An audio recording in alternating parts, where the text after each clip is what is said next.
you need to understand that when you maximize your song like that, it also means that every single part of your song, even this one, will sound loud.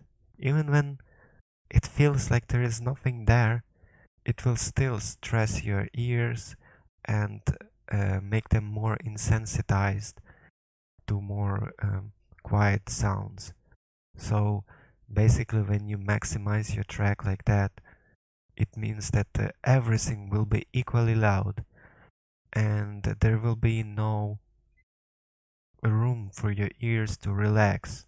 And even when you listen in on a very, very low volume, you kind of often might feel that they get that feeling like something is pressing, like there is like some pressure against your ears, like your ears are underwater and there's water pressing on your head and on your eardrums, even when you listen it on low volume. So that's the effect that you might get. I personally I can feel it, especially with the podcasts that are now trying so hard to maximize the volume to make everything so loud.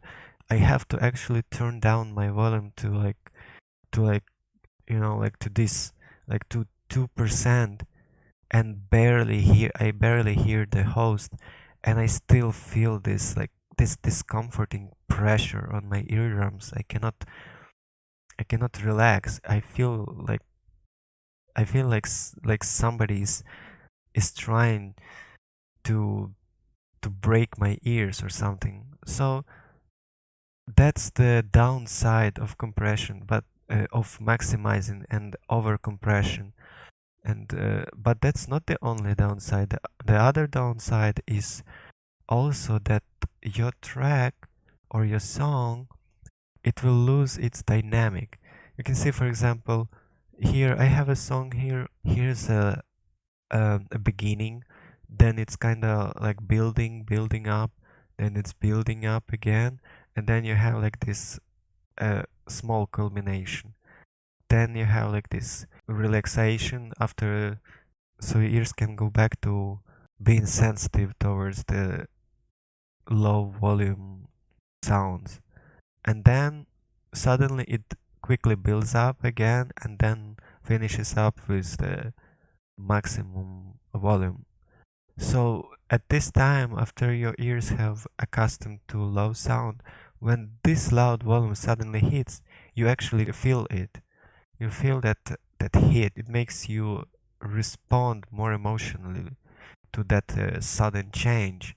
And it's like an instrument, because when you make art, you want to cause people have some emotions, and changing volume and making sure that people will feel that change, it's one of those few instruments that you have in your possession when you're making music. Even though I don't want to maximize my music into a break, I still want to make sure that more things will show up in the audio. I don't want to maximize all of this. I want to keep it like it is. But I just want to bring these two parts a little bit closer together. Well, I can see that there are lots of spikes here, lots of peaks, and what I'm going to do, so I press Ctrl F and then Ctrl Shift F. Then I select my entire track and I use this Analyze Find Clipping tool. So I click Find Clipping. So I use two samples for that. And then I press OK. It will show me where the peaks are. So you can see I have 3 peaks. I want to see that there will be one peak here and one peak here. That's where I'm aiming for. That's the end of my work. So now I will go here. I will click on this right here, and I will see that my track is picking right here. And here it says that you have 4 samples that are oversampling. Where is the first peak? The first peak will be at 236 and 126 of the second. Okay, so now I will go back to my project. 2 minutes 36 seconds. I need to find which instrument is the loudest instrument in this specific part of my song or composition. My kick or my bass. 26. You see how small this part is? Even if you reduce this volume completely, it will be almost impossible for for human ear to feel it. So I have -7 and I will go like all the way down to -11, and it will not be felt by anyone unless they are like superhuman or something. And there you go. I took down volume in in only one specific instrument, the one that's the loudest. I reduced it quite a lot in a very small and constricted space. And now I'm just gonna be removing those peaks one by one, and I will come back to you after I done with the first peaks to see the first initial result. So I've done taking out the first 3 peaks right here, and now let's import the audio once more. This is the new one. Let's check the new peaks right here. So you see that the old peaks and new peaks don't match. It means that the new audio recording actually expanded and became louder, which allowed new peaks to show up in different places. Now I will just continue by removing the newfound peaks again and again. So I will go back here, find the first. Oh, that's very interesting. The newfound peak is in another spot, but it's again on the left speaker. So maybe I can do some little cheating and actually just try to get here to my bass guitar, which is actually not mono sounding, it's actually stereo sounding. Maybe I can just pan it and just maybe move it one little notch to the right. Instead of removing peaks, I will just move it a little bit to the right, just a tiny little bit. So before I remove the peaks, I will re-record my track with this little adjustment and see what will happen. Okay, let's see.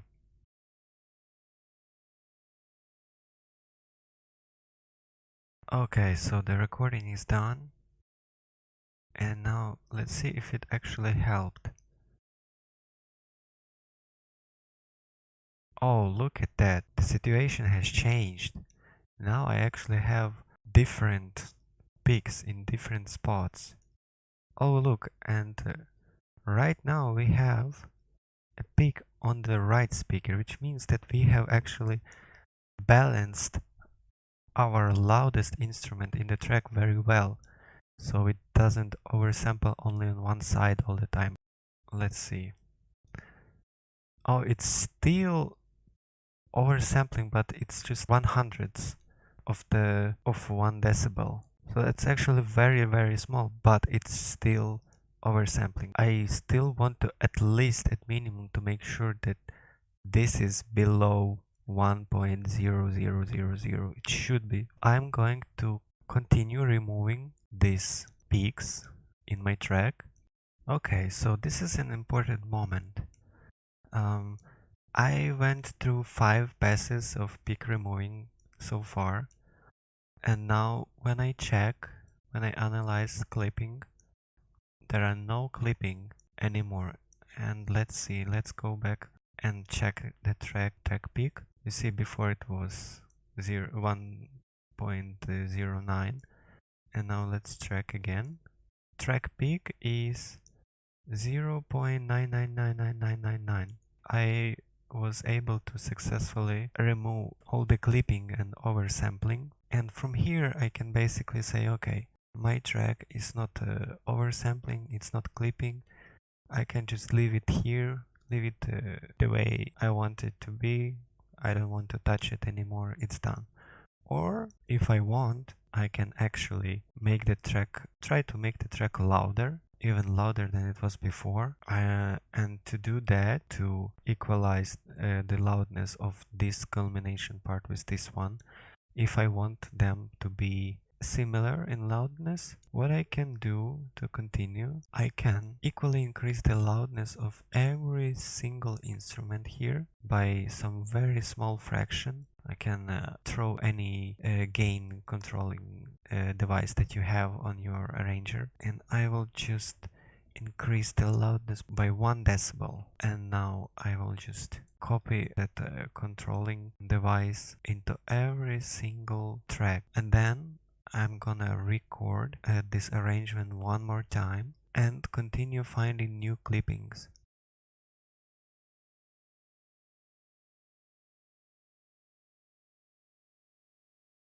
So by doing this, instead of simply putting a maximizer or a compressor, I just slowly, gradually increase the volume of each track, and in this way I increase the overall loudness of the track in a natural, organic way.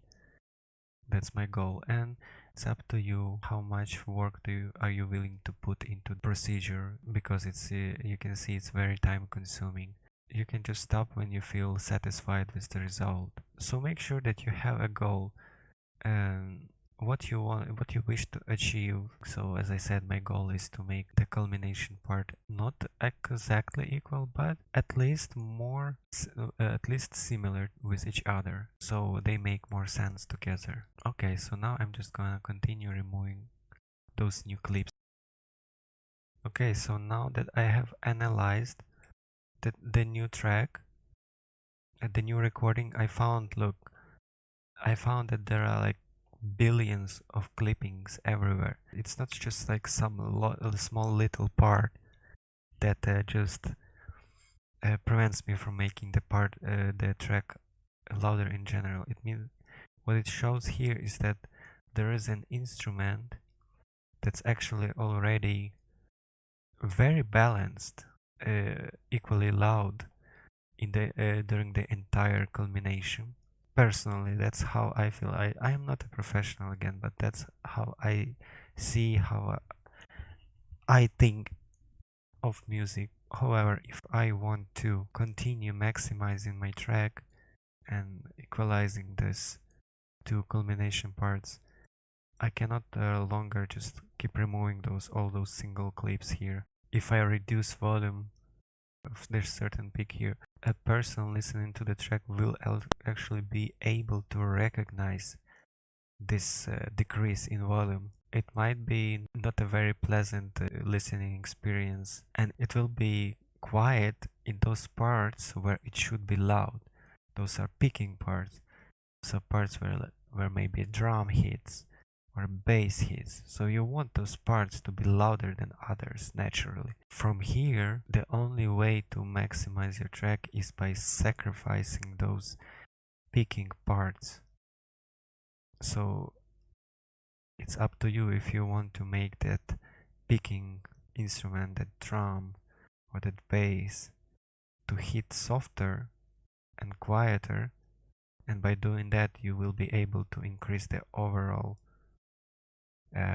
loudness of the track. Or you want that accent to stay, to remain, and to hit the listener with those nice and buffy peaks. There is also another trick that you can do. You can see that there is a silent part here. If you have that silent part like I have, what you could actually do is you could actually just increase the overall loudness of this part of the track only, which you can see it's allowed here, and then just and then do not increase the loudness of this part at all. So that's another way for you to equalize the loudest parts if you wish so. So I think from here, I don't really want to touch this part anymore. It's in a very good condition now. It has a lot of like, thousands peaks, which means that it's basically like a brick already almost. I will just leave this part as it is, and I will maybe try to just increase from here. I will just try to increase just this part of the track until there is a peak here that's equal to this one. Okay, so the rendering is done, and now what I did is I just brought up the volume of this part like I wanted, and I left this part untouched, and now you can see that I finally got my result. Of course, it's not a break. I didn't I didn't bring up this part separately, and then this part separately, and then this part separately, and so on, making everything sound equally loud. I wanted all the parts to be natural, to sound natural, and to have that feel of things going up and growing up and finally exploding. So for that, I didn't touch any of this. I only wanted to make sure that this part and this part are almost the same. So I only just increased this part here after I finished with all these clips. So now I will just check for clipping one more time. And now I can see that there are no clippings. My audio is not oversampling, it's not overdriving. It will not harm the speakers or headphones. And it has nice two buffy, fat, loud parts and sweet, silent or quiet parts, just like I wanted. I hope it will help you to make your own dynamic music and to make it more deep. If you like this video, you can subscribe, and if you know some cool tricks and secrets that you would like to share, you can share in the comments, or maybe there is something that I was wrong with, you can tell me that there as well. And in this way we can share information with each other and become better in music.